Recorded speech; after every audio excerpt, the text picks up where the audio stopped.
ফ্যামিলির সাথে time expend করতে কোন মেয়েরই না ভালো লাগে, বিশেষ করে বিবাহিত মেয়েদের তো বেশিই ভালো লাগে। যদি হয় তার প্রিয় মানুষটি বেড়াইতে আসে, তাহলে তো আর কোনো কথাই নাই। সারাদিন গল্প, ভালোবাসার আড্ডা ছাড়া আর কোনো কথাই নাই। আসসালামু আলাইকুম, কেমন আছেন সবাই? আশা করি আল্লাহর রহমতে সবাই ভালো আছেন। আলহামদুলিল্লাহ, আমিও ভালো আছি। আজ আমি ব্লগটা শুরু করেছি সকাল 10টা থেকে। সকালে নাস্তা খাওয়া হয়ে গিয়েছিল প্রায় 8টার সময়। তারপর দেখি আমার জামাই নিয়ে আসছিল মাঠা, সেগুলো খেলাম। আর মেহমান আসবে বলে কথা, গোশত রান্নাই লাগবে। তো গোশত রান্নার জন্য সব প্রসেসিং চলতেছে। তো এই রেসিপিটা আমার ইউটিউব চ্যানেলে আছে, প্লিজ আপনারা যে দেখে আসবেন। গরুর গোশতটা রান্না করতে বেশি টাইম নেয় না। আমি প্রেশার কুকারে আর কড়াইতে কষিয়ে রান্না করেছিলাম, আর প্রেশার কুকারে বাসি দিয়েছি। তাছাড়া গোশতটা কিন্তু মাশাআল্লাহ অনেক ভালো হয়েছিল। ফ্যামিলির লোকজন এসেছিল প্রায় 10:30টায়। তো ফ্যামিলির লোক বলতে আমার মামি, মামাতো ভাই বোনরা এসেছিল। তো তাদের জন্য এত আয়োজন, বেশি কিছু করতে পারি নাই, কারণ তারা অল্প সময় ছিল, তো গল্পই বেশি করেছিলাম। আর আমি ছোটোবেলা থেকেই ওদের কাছে মানুষ হয়েছি, বড় হয়েছি। তো ওদের প্রতি আমার অত্যাধিক ভালোবাসা এবং টান। আমার যদি পৃথিবীতে দ্বিতীয় বাপ মা থেকে থাকে, সেটা আমার নানা নানি, মামা মামি।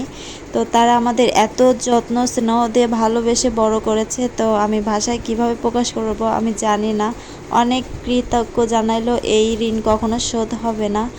গরুর গোশত রান্না হয়ে গেলে এখন এসেছিলাম ইলিশ মাছ ভাজি করার জন্য।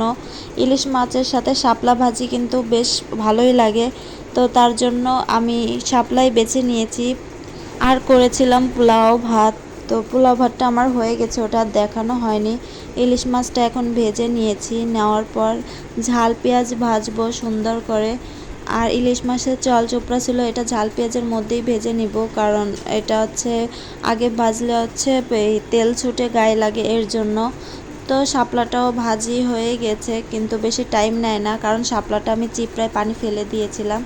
এখন প্রেশার কুকার ঢাকনা খুলে গোশের অবস্থাটা দেখবো, আপনারাও দেখেন কি সুন্দর কালার এসেছে। তো খেতেও কিন্তু মাশাআল্লাহ অনেক ভালো হয়েছিল, ওরা অনেক প্রশংসা করেছিল। আমি যাই রান্না করি না কেন, ওরা অনেক প্রশংসা করে। আমার কিন্তু প্রশংসা শুনতে অনেক ভালো লাগে, কি বলবো। তারপর খাবার খাওয়ার পরে আমরা একটু ঘুরতে গিয়েছিলাম চিড়িয়াখানায়। তো সেই ব্লগটাও আমি দিয়ে দিয়েছি, আপনারা প্লিজ দেখে নেবেন। তারপর একটু হাসি ঠাট্টা মজা আনন্দ করতেছিলাম। তো আমাদের চিড়িয়াখানার বাসার পাশে হওয়াতে আমরা কোথাও ঘুরতে যাওয়ার আগে চিড়িয়াখানার ভিতর যাই। এটা স্বাভাবিক, কারণ পোলাপান ছোট ছোট, ওরা কিন্তু পশু পাখি দেখতে খুব পছন্দ করে। আর আমাদের তো ঘুরতে ভালো লাগে, তো এক জায়গায় গেলেই হচ্ছে। টাইম এক্সপেন্ড করতে তো কোনো বাধা নেই। তো ভিডিওটা এই পর্যন্ত, ভালো থাকবেন, সুস্থ থাকবেন। আসসালামু আলাইকুম।